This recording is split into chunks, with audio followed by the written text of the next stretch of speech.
Hi everyone, welcome to Cheltenham Chart, episode 17, and only 2.5 weeks now to go to the festival. It's getting very close.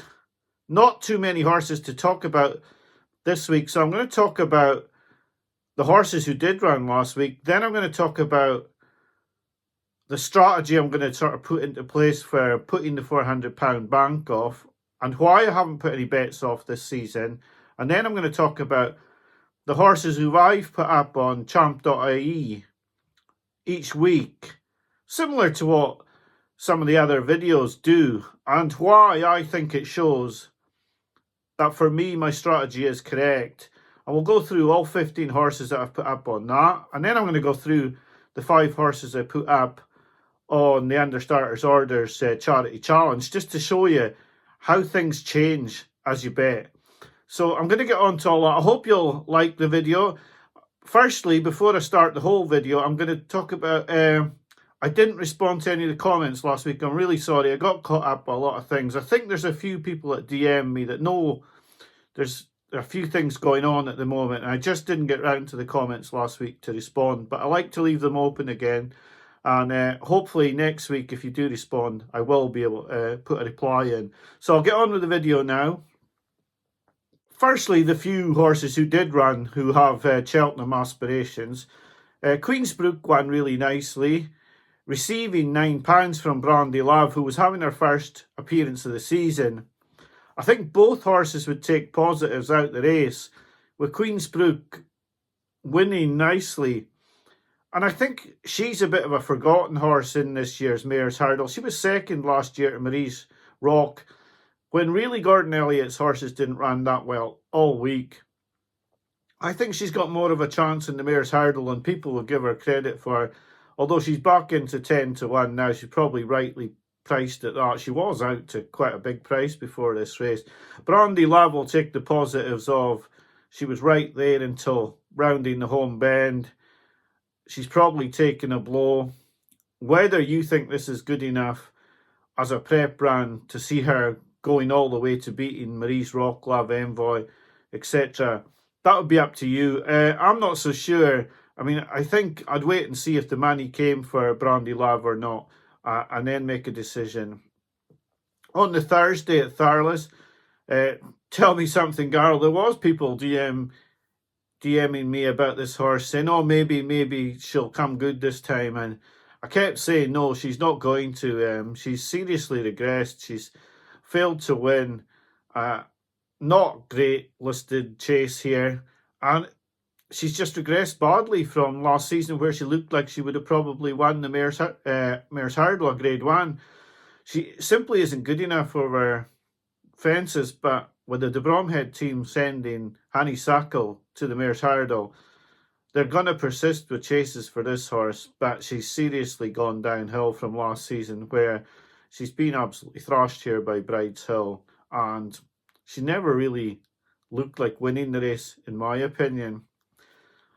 A lot of talk today about Nazret beating Scriptwriter and all the other British horses. I think right from the start, Scriptwriter was never winning today. He blundered badly at the first, and I never thought he was going after that. So I wouldn't take his performance as a guide to the top English horses this season, because I don't think he ran his race. It still is worrying that Nazret could win as comprehensively as he did, and it would look like Willie Mullins has all the aces in the Triumph Hurdle. That'll remain to be seen, but I would not take Scriptwriter's run here as a guide to his overall ability, because I don't think he ran his race. So I'm going to go on to my strategy now, and then talk about the bets I've put up in champ.ie, the bets in Understarters Orders, and we'll go through all that sort of things now. My strategy with the £400 has always been to put off bets which would individually return over £400. People have probably seen that, and it was again prevalent in the Understarters Orders charity bets, where I put every bet could win more than £100 because I had to place £100. So with every bet, I was trying to make sure that I could clear £100 should either of the 5 horses win. When you do that, you put yourself under pressure if you put poor anti-post bets off. So I've tried hard after year 4, where I had a lot of poor anti-post bets, not to do them unless I was absolutely convinced that they would get to the festival barring an injury and that they had a good chance of winning. And that was quite successful last season because we had only 3 anti-post bets and they all got to the festival. The other strategy I try to employ is to try and put the anti-post bets off, if possible, early in the meeting, so I know where I stand on as I get to Thursday and Friday. So I like to have them on either Tuesday or Wednesday, and so you'll see that if Tell Me Something Girl had won the Mayor's Hurdle last season instead of being brought down, I would have been in profit straight away, and I would have known that before I put Wednesday's bets out. She didn't win. Vanillier was also on the Tuesday, and he ran a poor race in truth. But the other anti-post bet was on the Friday. So I had no idea how that was going to perform until I'd already put my Friday bets out. So it was all in on either the nice guy or one of the Friday bets winning. So when I couldn't find anti-post bets really early in the meeting, then I've sort of tended to stay away from putting any up at all, because I like to know going into the final day if I have a target to hit. I know that people will think this is a strange way of doing it, but it's always the way I've done it, and I was never going to change a winning formula, but that is the formula. That's what I tried to do. It looks like I'm probably going to go into the festival now with no anti-post bets this season, but that could change in a heartbeat. I could hear something and maybe change my view, but it is something that I am trying to incorporate into my betting. So when you look at my bets on understarters orders, because I had to give them all at the same time, then they're all geared to trying to just make a profit. And that's basically what the videos are about. I look to try and get 2 or 3 winning bets, then I make a good profit, but at least if I only get 1 winning bet, I will still cover the bank. It's partly because when I started the videos, I started them for a group of guys who are not really big racing fans, but because I hate losing and don't want to lose any money and hate the bookmakers with a passion, I'm trying to win all the time. It's the same in my own betting, but I want in my own videos to try and make a profit. I'm not on these videos to entertain everyone and have a laugh.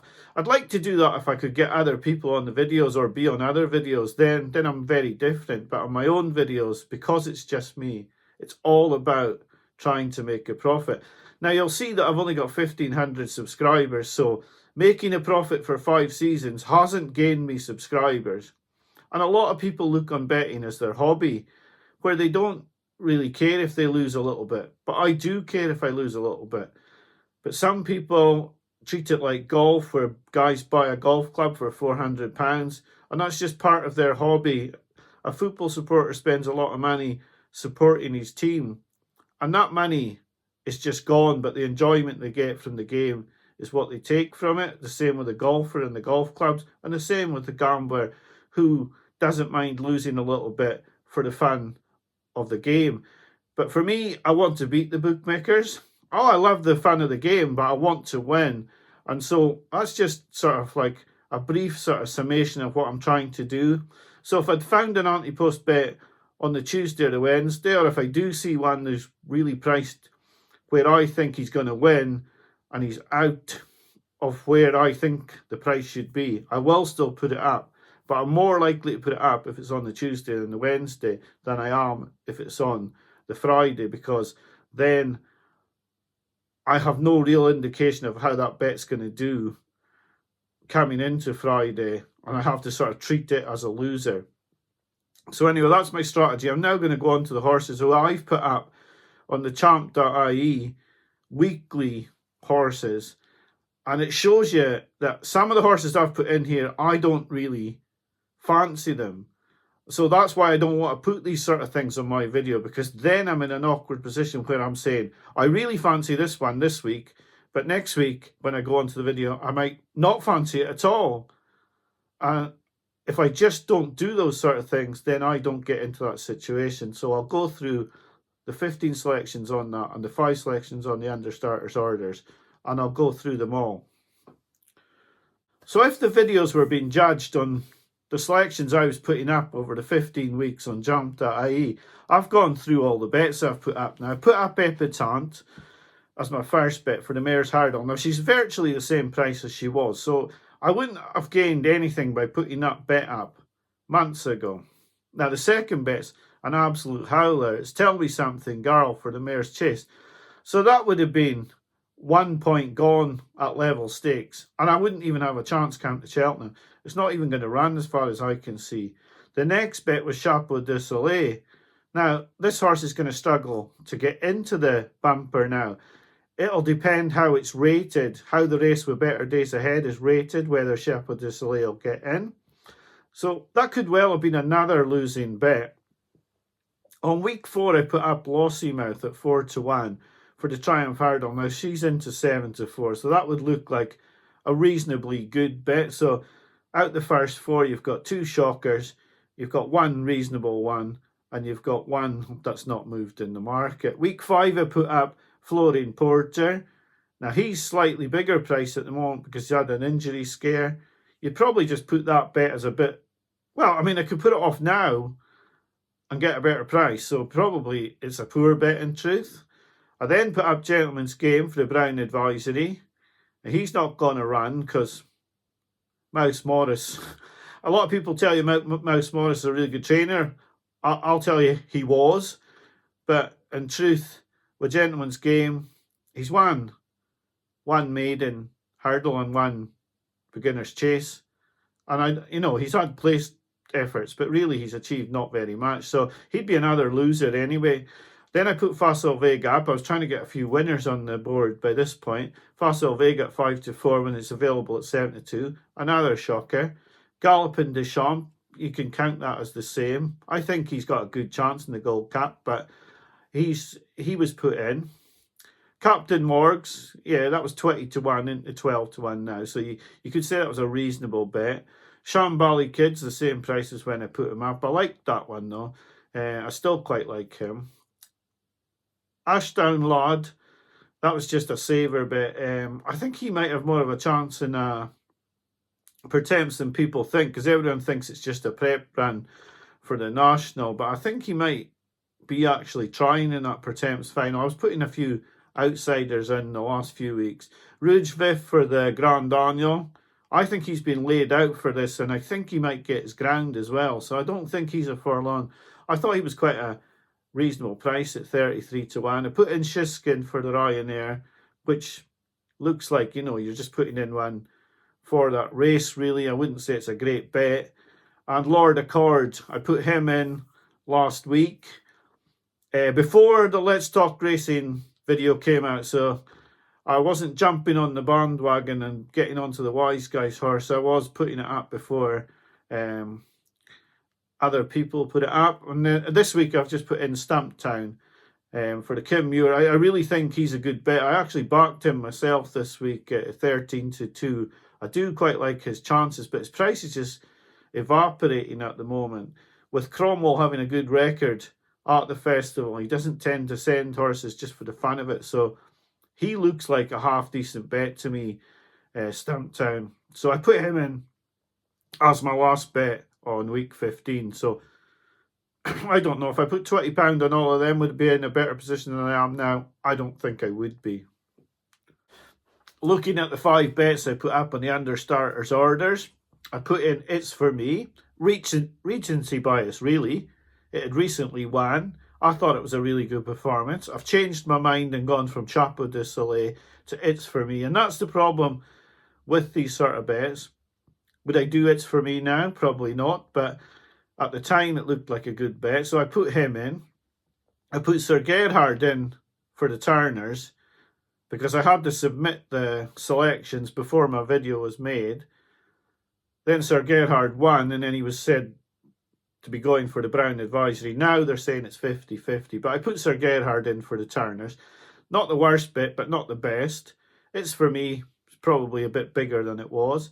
In the Pocket for the Ballymore. I quite liked him.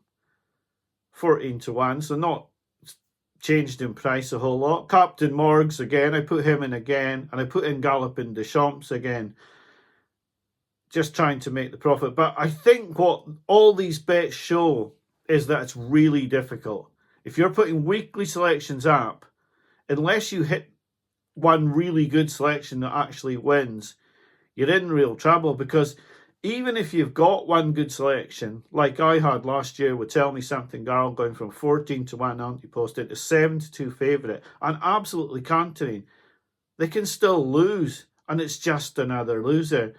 And that's why anti-post, with the prices being tightened and squeezed, is so very difficult, because as I've shown you there, those 15 selections on champ.ie, they could make a profit, but they may not. And there's a lot of really bad ones in there. Horses who I've thought, why did I put that in at the time? And I knew at the time why I put it in, but it's a terrible, terrible bet. Tell Me Something Girl's an awful bet. Gentleman's Game is awful.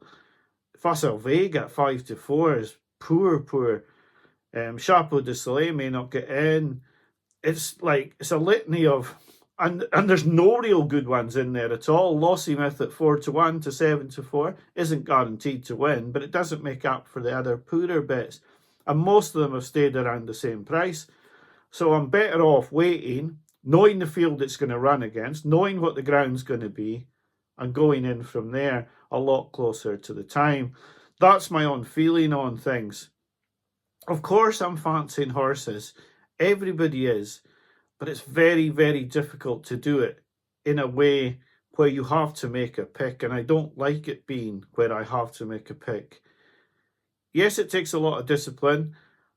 I did think about putting Stumptown out last week, even though other people have put it up. I saw Andrew put it up on Let's Talk Racing at 10-1. I thought about doing it then. Then Johnny Deneen put it up at 7-1. And I thought, well, that's the price going to be gone now. And it is gone. 5-1, the best price. Now, it may be that Stumptown goes off at 3-1, and even putting it up at 5-1 is value. But it's just my hard-headedness won't let me do that now. I can't put it up now.